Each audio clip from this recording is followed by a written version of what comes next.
영상으로 동영상 못 넣겠습니다. 도대체 왜 이러냐고 진짜!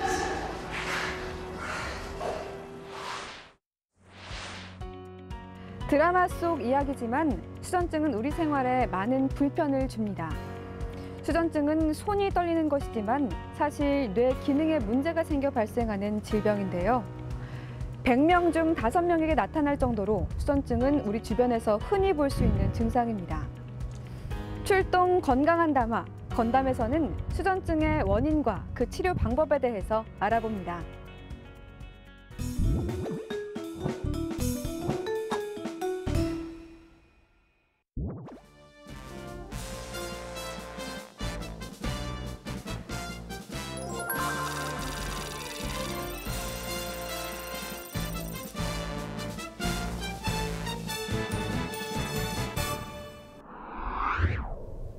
교수님 안녕하세요. 안녕하세요. 이 수전증은 100명 중에 5명에게 나타날 정도로 상당히 흔하다고 하는데요. 수전증이 나타나는 이유는 어떤 게 있나요? 보통 수전증 하면 술을 많이 먹어서 생기는 증상으로 알고 계신 분들이 많은데요. 사실 수전증은 뇌의 기능 이상으로 생기는 병입니다. 이는 뇌의 특정 부위, 손해와 시상을 연결하는 운동회로 뇌의 이상으로 발생한다고 알려져 있습니다. 수전증의 원인은 명확하게 알려져 있지 않아 본태성 떨림으로 불리고 있는데 여기에는 유전적 요인도 작용하는 것으로 알려져 있습니다.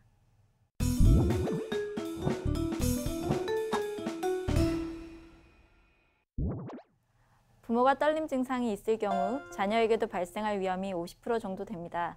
대부분 40대, 50대의 중년기에 발생을 많이 하지만 청소년기부터 발생하기 시작해 나이가 들면서 더 증상이 악화되는 경우도 있습니다.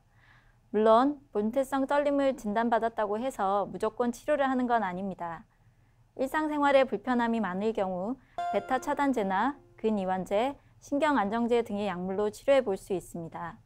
약물로도 증상에 호전이 없거나 약에 대한 부작용이 발생할 경우 뇌의 시상을 부분적으로 손상시키는 시상 파괴술과 정기적 자극으로 치료 효과를 유도하는 뇌신부 자극술 등을 시행해 볼 수 있습니다.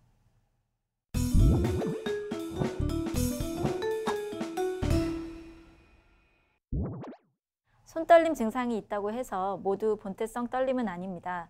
우리가 잘 알고 있는 파킨슨병 또한 대표적인 증상이 손떨림인데요.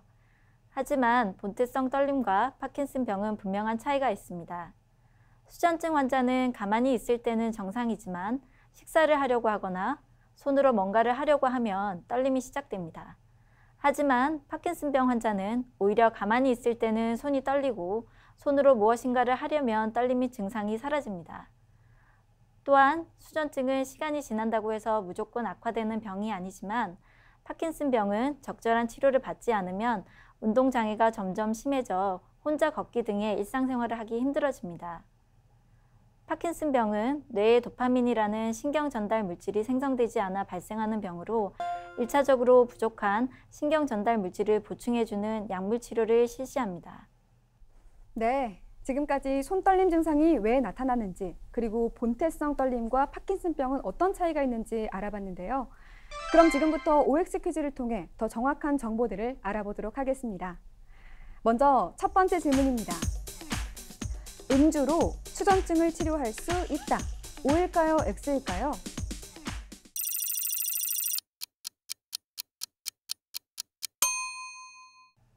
정답은 X입니다. 본태성 떨림의 특이한 임상 소견이 술을 마시면 증상이 일시적으로 완화되는 환자들이 있습니다. 이 때문에 낮부터 음주를 즐기다가 알코올 중독자가 되거나 또는 이로 오인받는 경우도 있습니다. 술은 본태성 떨림의 근본적인 치료 방법이 아닙니다. 오히려 술로 인한 뇌기능 저하를 일으켜서 증상을 더 악화시킬 수 있습니다. 정확한 진단을 통해서 알맞은 약물 치료나 수술 치료를 받으시길 당부드립니다. 네, 술은 결코 수전증의 치료 방법이 될 수 없다는 것 꼭 기억하셔야겠습니다. 그럼 두 번째 질문입니다. 수전증, 뇌 이상으로만 발생된다. O일까요? X일까요?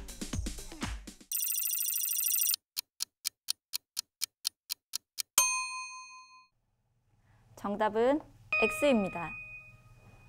큰 스트레스를 받거나 육체적으로 과로가 심한 경우에 또 커피나 술, 감기약, 위장약, 에너지 드링크 섭취 등에 의해서도 손떨림 현상이 나타날 수 있습니다.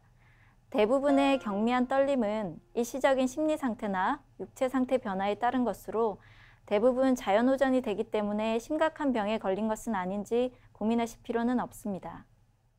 과도한 스트레스로 인해 손떨림 증상이 나타날 수 있다고 하니까요.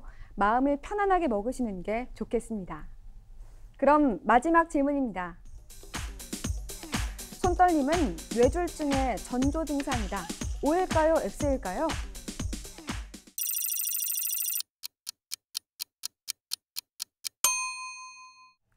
정답은 X입니다. 60대 이상의 환자분들 중에는 손이 떨리면 뇌졸중이 아닐까 걱정하시는 분들이 있습니다. 손떨림과 뇌졸중의 관계는 멀다고 할 수 있는데요. 뇌졸중은 떨림보다는 주로 마비로 증상이 나타납니다. 팔을 앞으로 나란히 해서 제대로 들 수 없거나 얼굴의 한 부분이 움직이지 않는다거나 말을 어눌하게 한다면 뇌졸중으로 의심해 볼 수 있습니다. 네, 지금까지 OX 퀴즈를 통해 수전증에 대한 정확한 정보들을 알아봤습니다. 그런데 여기서 잠깐! 교수님, 수전증에 좋은 꿀팁을 하나 소개해 주시죠. 제가 드릴 꿀팁은 생활 습관을 개선해 손떨림을 막자입니다. 첫째는 긴장을 풀자입니다. 본태성 떨림 환자는 긴장을 하고 신경을 쓰면 떨림 현상이 더 악화되는데요. 약물로도 충분히 조절이 가능하기 때문에 자신감을 갖고 평상시 스트레스 관리를 철저히 하는 것이 좋습니다. 둘째는 술의 오남용 금지입니다. 앞서 말했듯 술을 마시면 일부 손떨림 증상이 완화되는 분들이 있어 술을 가까이 하는 환자들이 있는데요. 일시적으로 잠깐 나아질 수는 있어도 다음 날엔 오히려 손떨림이 악화되므로 절대로 술을 가까이 하지 말고 운동으로 손의 근력을 키우고 스트레스를 멀리해 심신을 건강하게 하는 것이 중요합니다. 교수님, 그럼 마지막으로 수전증으로 고생하시는 분들에게 한 말씀 부탁드립니다. 수전증, 즉 본태성 떨림은 생명이 위협되는 병은 아닙니다. 하지만 대인관계에서 타인의 신경을 많이 쓰게 되고 이로 인해 스트레스가 쌓여 증상이 더 악화되고 증상 악화에 따라 대인 기피, 우울감, 박탈감 등을 느끼는 등의 악순환을 겪게 되는데요. 앞서 말씀드린 대로 수전증은 불치병이 아닙니다. 약물과 수술적 치료 등으로도 상당 부분 증상을 개선할 수 있으니 내원에서 진단을 받고 치료해서 건강한 삶을 누리시길 바랍니다. 네, 지금까지 울산대학교병원 신경외과 정나영 교수님과 함께 수전증의 원인과 증상, 그 치료 방법까지 알아봤습니다. 교수님, 고맙습니다. 고맙습니다. 손떨림은 알코올을 많이 섭취했을 때도 일어날 수 있다고 합니다. 알코올에 의한 증상은 술을 끊고 일주일 이내에 호전되는 것이 일반적인데요. 사라지지 않는다면 손의 위축이나 베르니케 증상을 의심해봐야 한다고 합니다. 오늘 저희가 준비한 정보는 여기까지입니다.